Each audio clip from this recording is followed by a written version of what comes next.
Hello, everybody, and welcome to the Any Grief Goes podcast. Today, I'm very excited to have Suzanne with us today. Hi, Suzanne. Um, Hi, would you like yeah. to introduce yourself? Yeah, hi. So I'm Suzanne and I am a wedding and funeral celebrant, independent celebrant. Excellent. And I love this topic. I Okay. think I don't know. We're going to talk about it, but obviously, funerals have evolved, and we're going to talk about that because they need to evolve, I think. But Definitely. so, tell us first of all, because you haven't always been a celebrant, have you? What has brought you to this work? Yeah, no, you're right. I've been a celebrant for the past 3 years. Previously and currently part-time, I've been a primary school teacher. So a couple of years ago, I went part-time, or about 4 years ago now, actually, I went part-time just to have a look at other areas, other things that I could do, work in. I had no idea what I wanted to do. Started to just research to see what skills my teaching could lend to, and just, what sort of jobs my skills could lend to. And just, once you start Googling things, obviously Facebook and things just pop up with ads all the time. And Celebrant just kind of kept coming up. And I read into it. And the more I read into it, the more I thought I could really, really get into that, really enjoy that. And the skills were transferable as well, which was obviously sort of like a bonus for me. Yeah, so I did that, then signed up to training with the UK Society of Celebrants. Did my training probably for about 6 months, did it in my time at home, and have been, yeah, sort of qualified for the past 3 years. So, what you're saying is the algorithm actually did you a favor. So that again, sorry. What you're saying is the algorithm actually did you a favor. It did do me a favour. This time round, it did me a favour. Yeah, it did. Yeah, so I think actually what first come up, I'm sure there was a job advertised for like a registrar, with births, deaths, and marriages. And I thought, that sounds really interesting. And I looked at that, and I think through looking at that, then it started to kind of broaden out a little bit more.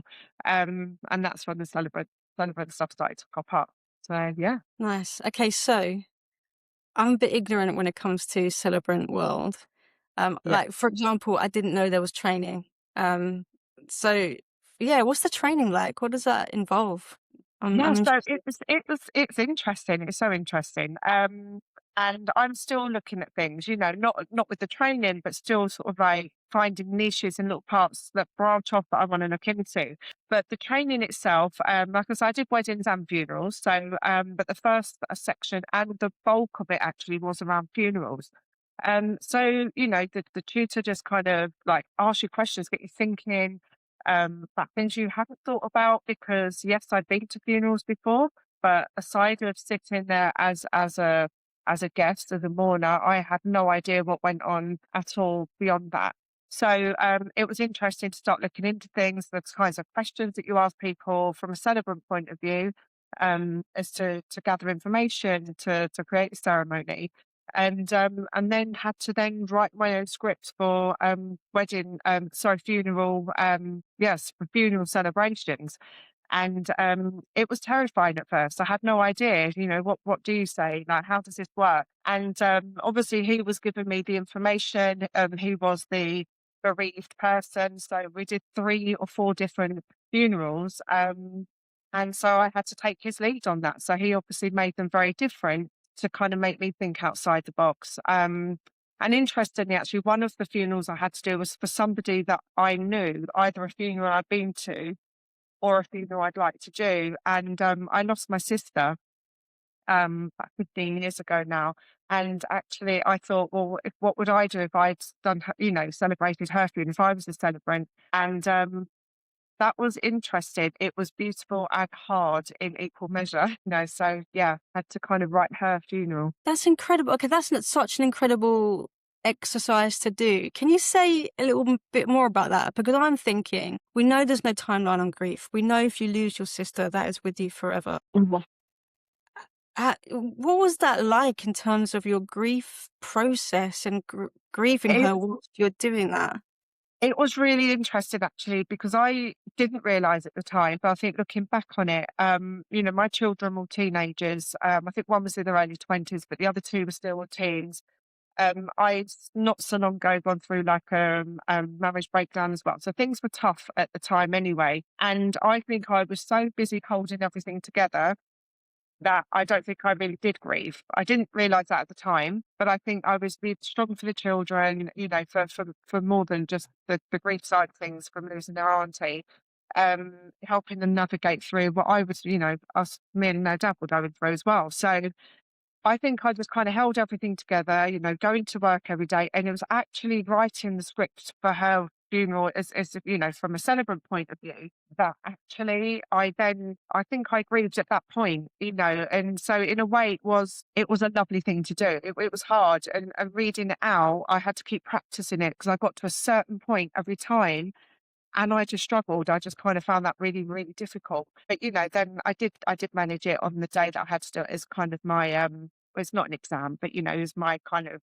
presentation to my tutor. I did manage to get through it, but that took a lot of reading through to get to that point. But it was interesting to talk to, because we were actually half sisters. We had same dad, different mums. So I talked to her mum and almost interviewed her as well. So as well as putting my own thoughts and feelings in, it came from another family member. So talking to somebody else as well and finding out other things about my sister that maybe I didn't sort of realise or, just added memories that she'd had. It was therapeutic, but Mm. it was difficult at the same time. But glad I did it because it made me realise then that I hadn't actually grieved my sister. I just held everything together. Yeah, I can imagine that would have been really tough. But yeah, so yeah, I mean, you used the right word, isn't it? It's therapeutic. It's because it's like an Yeah. emotional release, um, which is always helpful in grief to have that kind of like release and that processing. Mm. Uh, we're going to get onto that process soon about how the interviewing things. But first, I want to ask you about funerals themselves because I know you do weddings and funerals, but I know you have a little bit of a soft spot for funerals. Yes, Um, I did. and also, I think one of your passions is that they don't have to be like they've always been, right?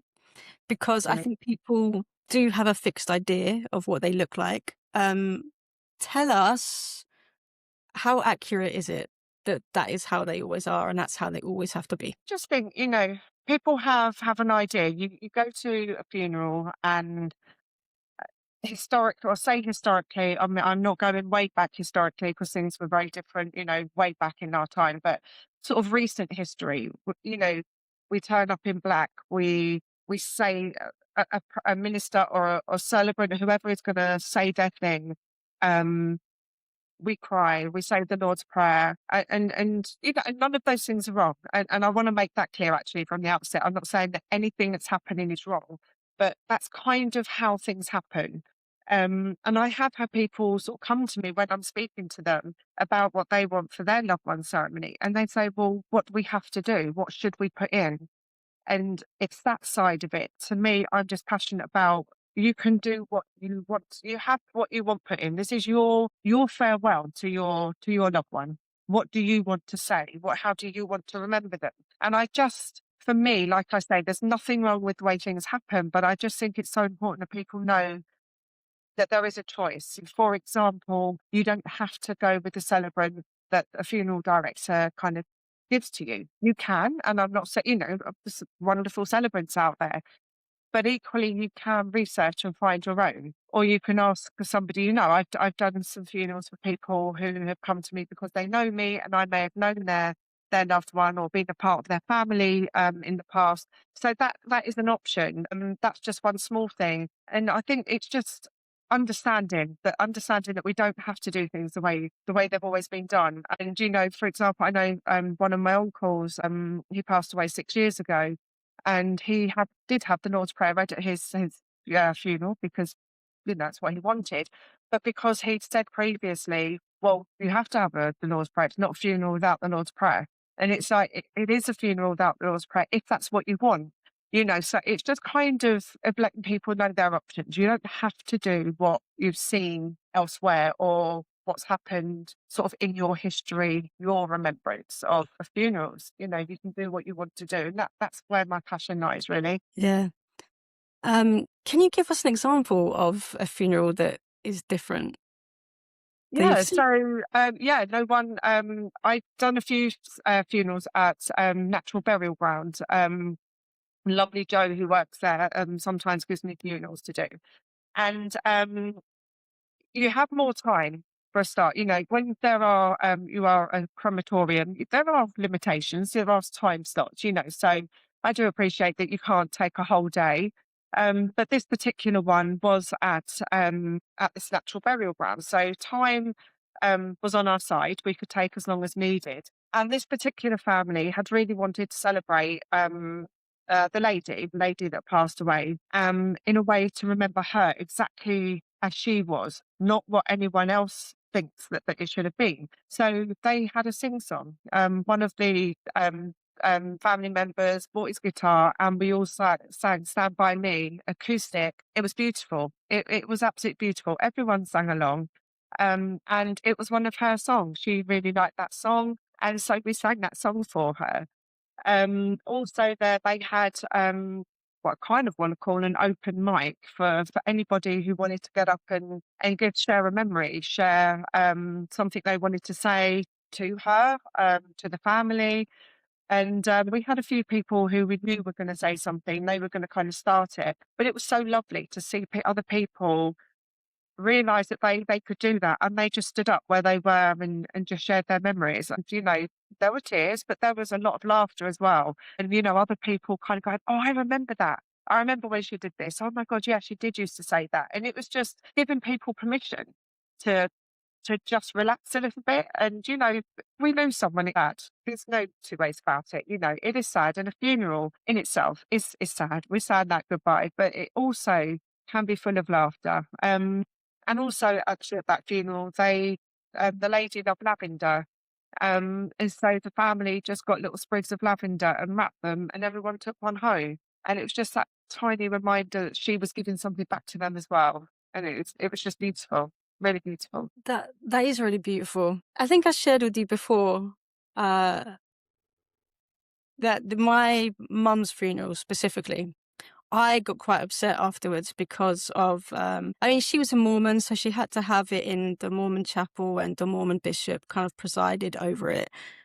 But it was so lackluster, you know, he knew nothing about who she was as a person. His words were so empty and they didn't mean anything. And I didn't realize until maybe like a couple days afterwards how much that upset me.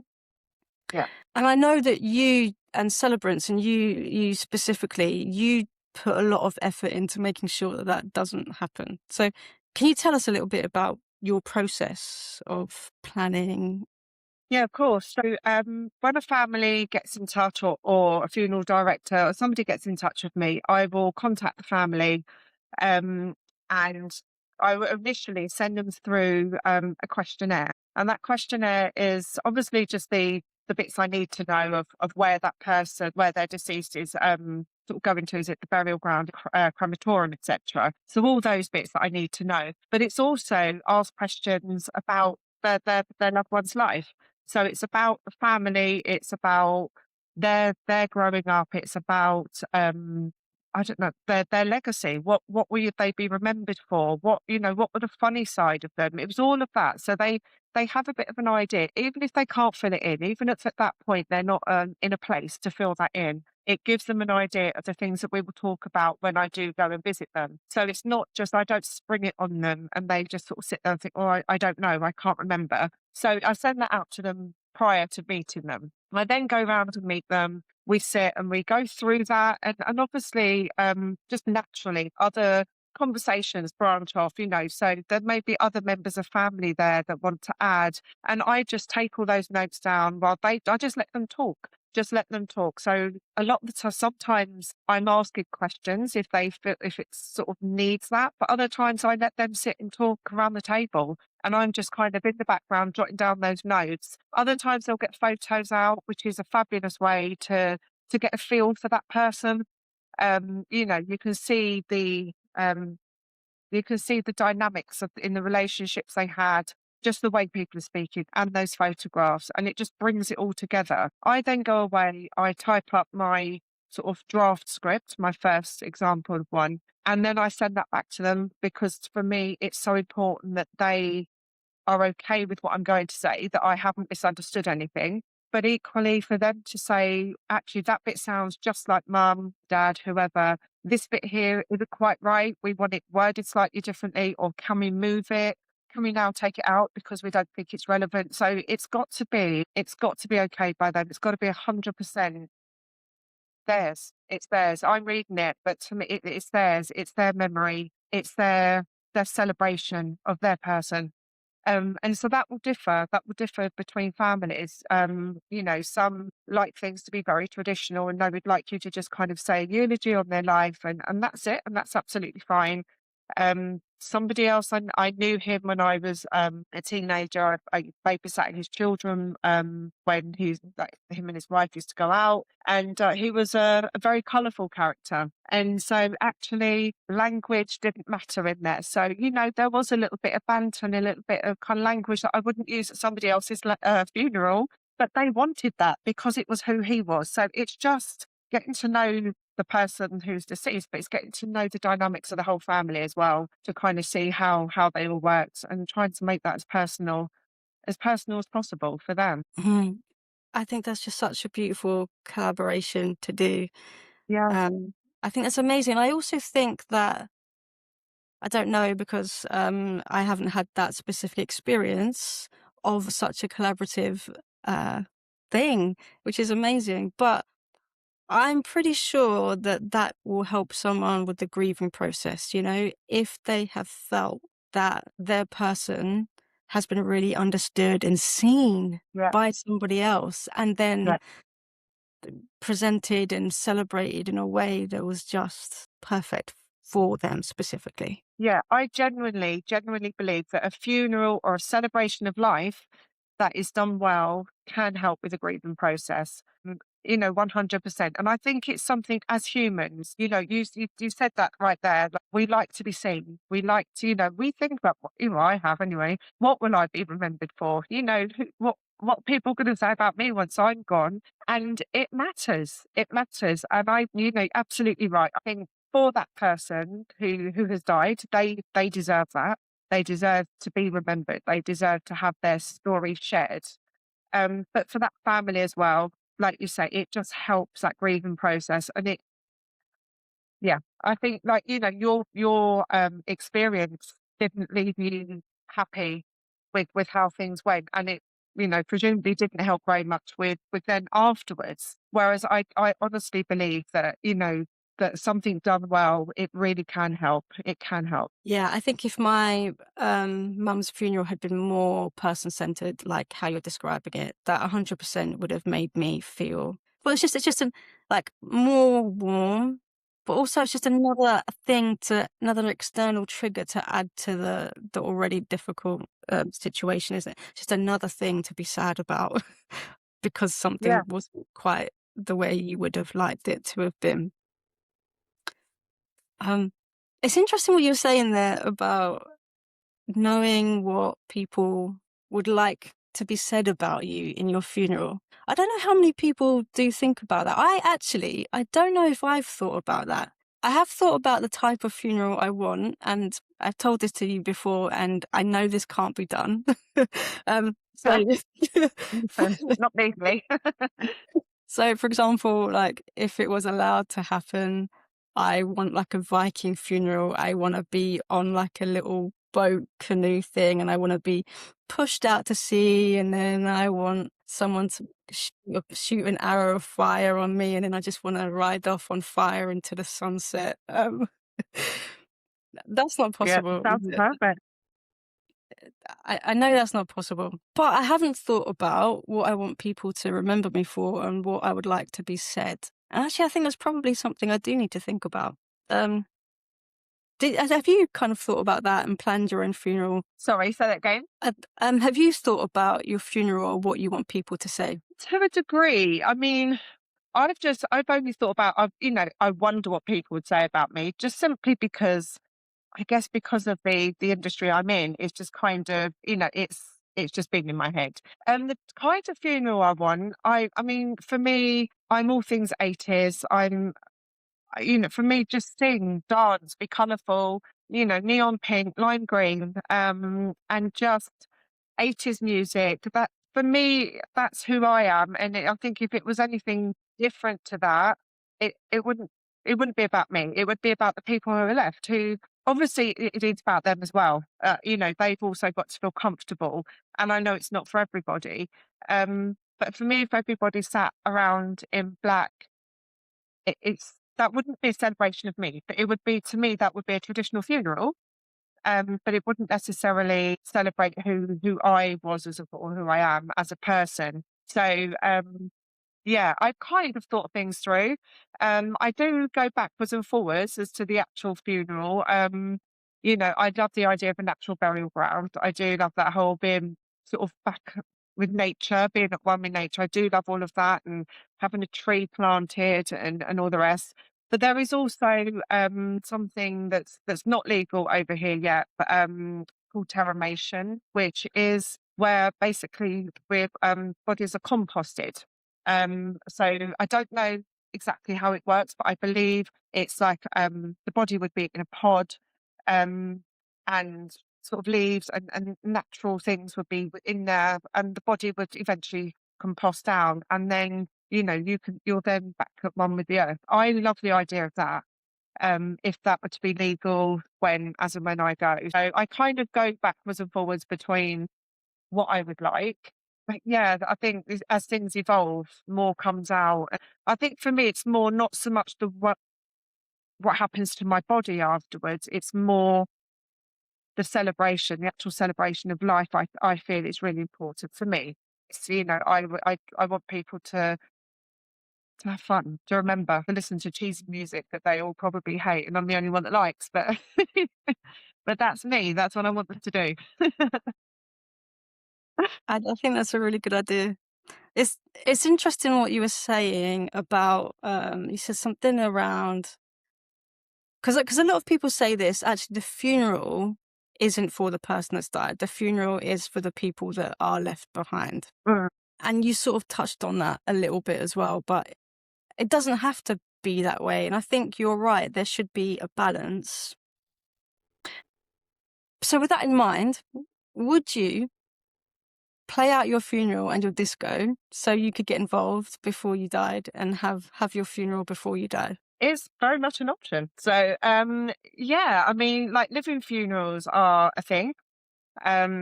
People choose to have them for different reasons. I mean, it could be that they know they're terminally ill. It could be for someone who's just getting older and is kind of starting to think about things. And it can be, it's not for everybody. But I think it can be a beautiful way of you being there and hearing those things that people want to say about you. Knowing, I guess it sounds very egocentric a little bit, doesn't it? But sort of knowing the impact you've had on people, and because I want them to know the impact they've had on me as well. I feel for me, family and friends are really important. And I want them to know how much they've meant to me. And so to know that I have kind of at least not done an awful job, you know, um, would be great to know. But you also you have ownership as well. Obviously once you're gone, you hope you've had some ownership if you've kind of prepared things and pre-planned things. But in a way, obviously, it's taken out of your hands. But it's a way of having that ownership, and it's also a way, I think, for other people to help with that grieving process once it does happen. Um, because rather than that, do you remember when we all saw, I don't know, sat around her bed and when she was really, really ill at the end? Or do you remember when we all had that party and we all celebrated her life together with her?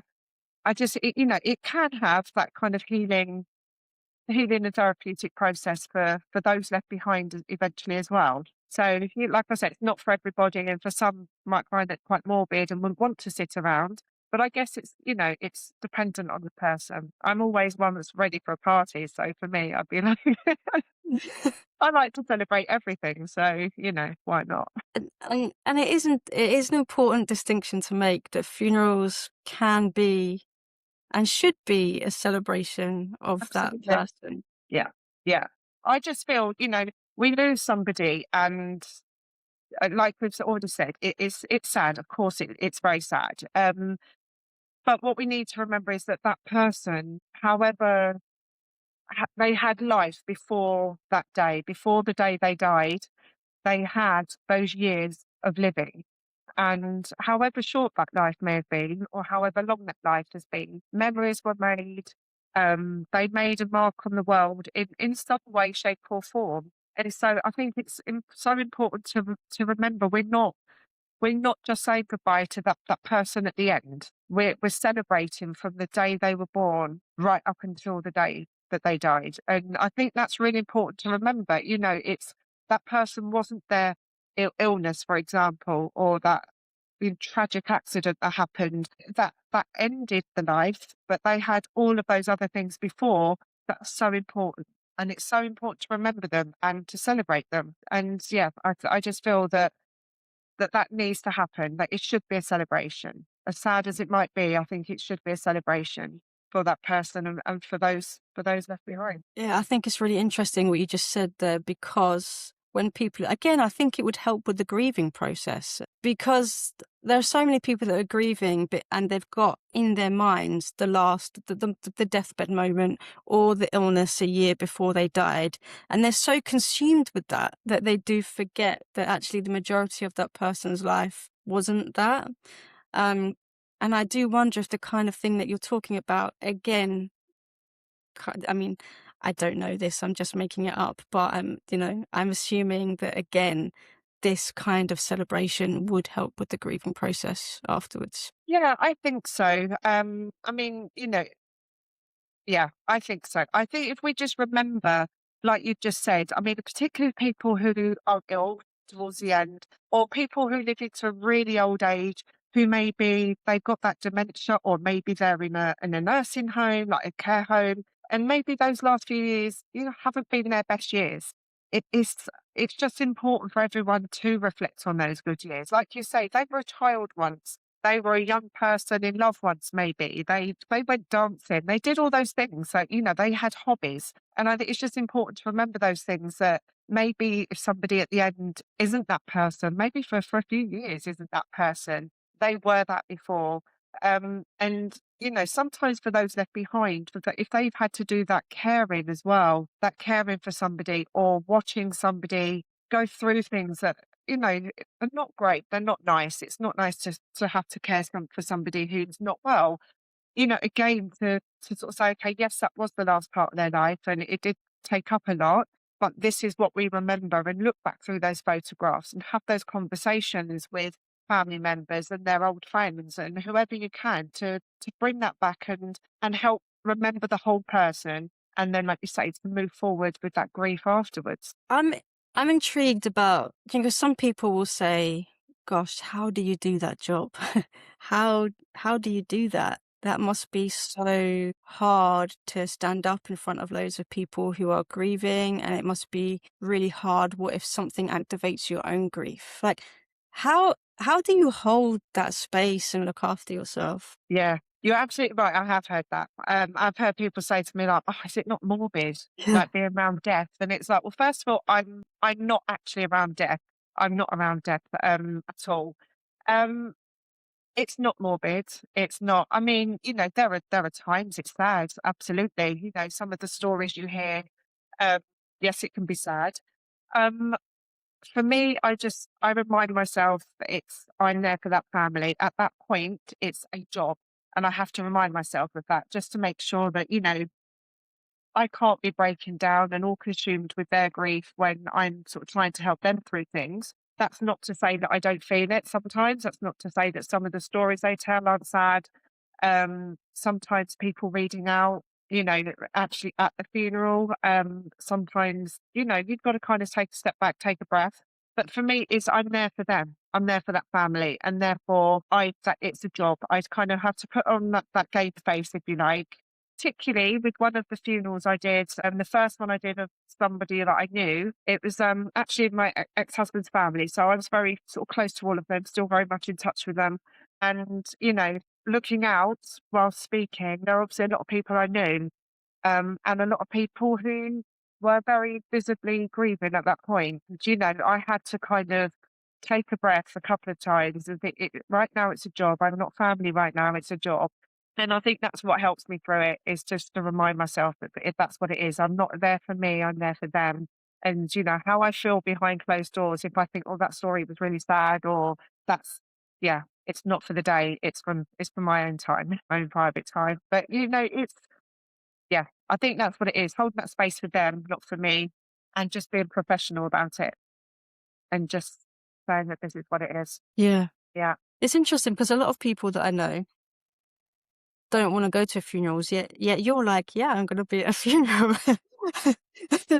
But but so many people resist going to funerals, and Yeah. so many people opt out of going. So, like, sometimes they think they should because that's what you should do, show up for people.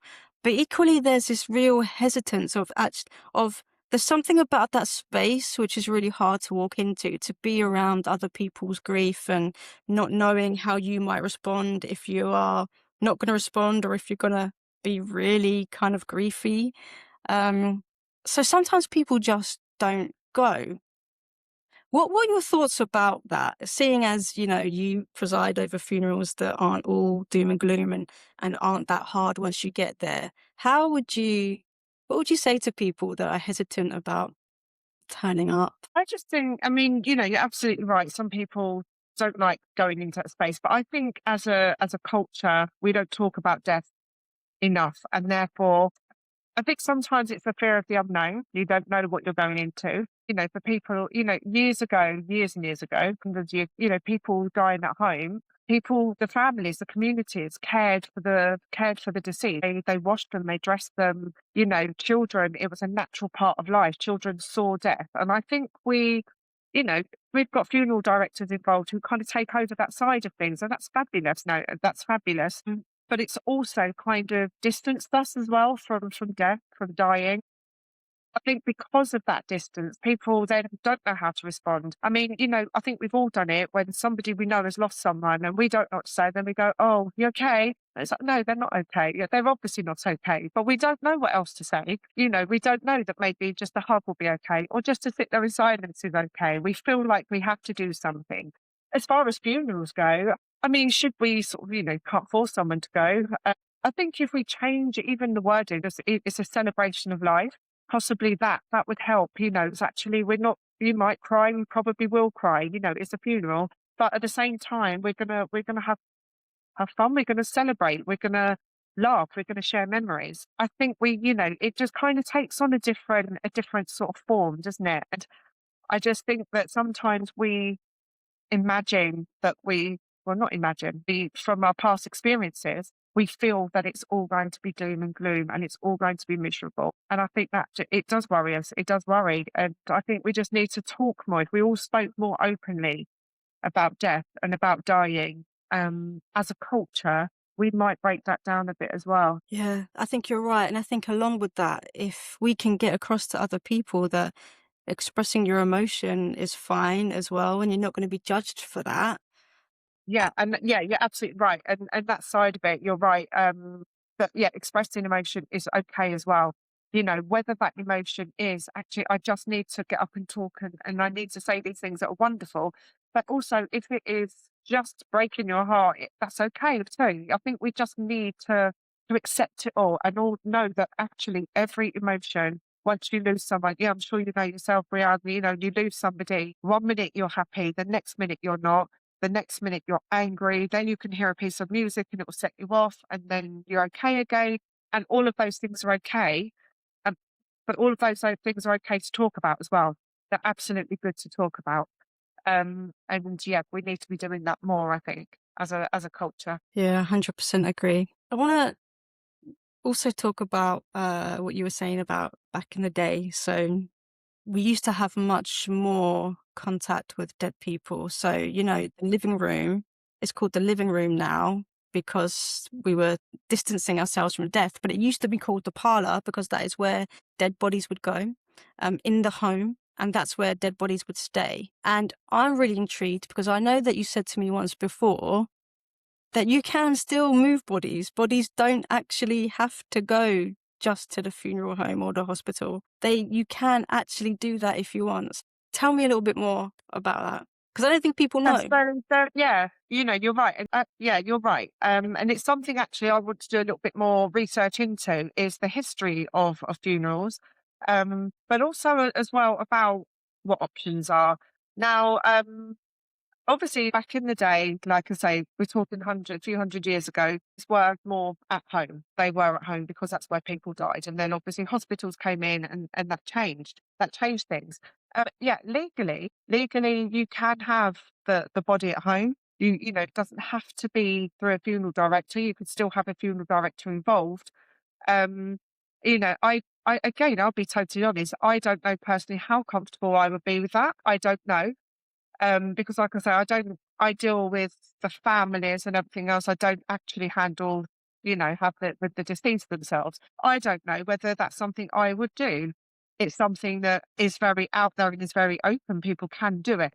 And again, it goes back to knowing people have choices. You can have that body at home. It's just now, I think if somebody said they were going to do that, there would be like people, in people they know would be, what? Why on earth would you do that? But actually, it was the norm. And, why shouldn't we care for our loved ones if that's what we chose to do? Um, I mean, yeah, I would definitely do some research into it because it's very sort of new sort of research for me. So, but yeah, Because I think knowing that you've got those options and asking those questions, can I have them home? Is it for a night? Can we have them in, I know that you can have, if you wanted to have like a celebration of life at home or in a pub or in a hotel, obviously asking permission first, but you can do that with the body, with the coffin there before the funeral. So you could have that kind of what we call the wake. We could have beforehand and have a celebration before that. And then the body kind of goes to the crematorium, burial ground, wherever you're going. So there are options. The body can, but that can be done by a funeral director and saying, oh, we'd like the body brought here on this day, and so, it's all those options. It's just, I mean, you've got options. I think there's so many options that people don't know about. Sorry, say that again. I lost you then. Sorry. Yeah, and I think there are so many options that people don't know about. Yeah. Yeah. And I'm sure there are some I don't know about yet. Like I'm sort of like still quite early in it, really. But to me, it's finding out about those things and sharing them and talking about it. I'm always talking about death. Every, sort of like family will be on, here she goes again. But I think it's important that we do that. And like, um, yeah, so many options. And, I think I told you a story actually of myself and my husband when we had a conversation a little while ago about funerals. And he said, well, obviously I would have the Lord's Prayer at your funeral. So I said, why would you do that? So he's like, well, because that's what you do. And I said, but I don't want that. That's for me. That's not who I am. It's not my personal belief. And I said, just like I wouldn't have it at yours. And he was like, what? Of course you have it at mine. He said, and I said, why? You don't go to church, you don't follow religion as such. And he said, no, but I need that. And if there's a chance of getting into heaven and the Lord's Prayer is the way to get in, I want to go. Things like that, they're so small. But had we not had that conversation, Czech and Wellman first would have not had their wishes. Do you know what I mean? It's like, because he assumed that I would have wanted it because I'm quite a spiritual person but not necessarily a religious one. And so it's having those conversations just, and we're married, we know each other quite well, but we still would have got that wrong. So yeah. Yeah, that's so interesting, isn't it? Because also we can't assume that people won't want tradition, even Yeah, if absolutely. Absolutely. And I didn't know that he would, in that respect. And, there's absolutely nothing wrong with tradition at all. Like I said at the beginning, I'm not sort of saying at all that we shouldn't be having traditional bits alongside, or completely. Um, but it's knowing what that person wants.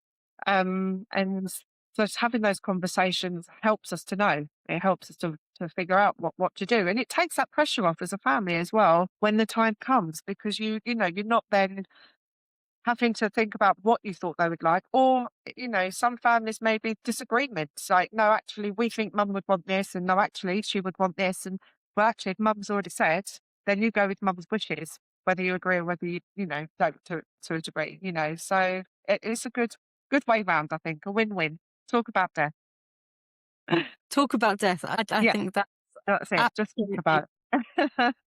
Yeah, absolutely. It's interesting because when my mum died, we tried to get her to talk about what kind of funeral she wanted and what she wanted at a funeral. And she said a couple of things, but most of all, she wasn't going to go there. So there was a lot that we had to, well, leave to the church, to be honest, because they also had a procedure. But yeah, what would you do as a celebrant if perhaps there are no ideas here? How do you work with families if there's Just literally nothing? talking, just finding out about that person. You could kind of tell quite early on with the family, like how traditional they are. You sort of so you start off with those things, but just even dress. Like I sort of say to them, have you even thought about dress? Are you wanting people coming sort of either in black or in sort of dark, respectful clothes as such, as it were? Or are you wanting complete colour or a nod to, I've been to funerals where ladies' favourite colour was pink. We all wore a bit of pink. So people were still wearing what we would sort of think of funeral clothing, funeral attire, but they had like a pink tie on or maybe a pink scarf. Ladies had their nails painted pink, that kind of thing.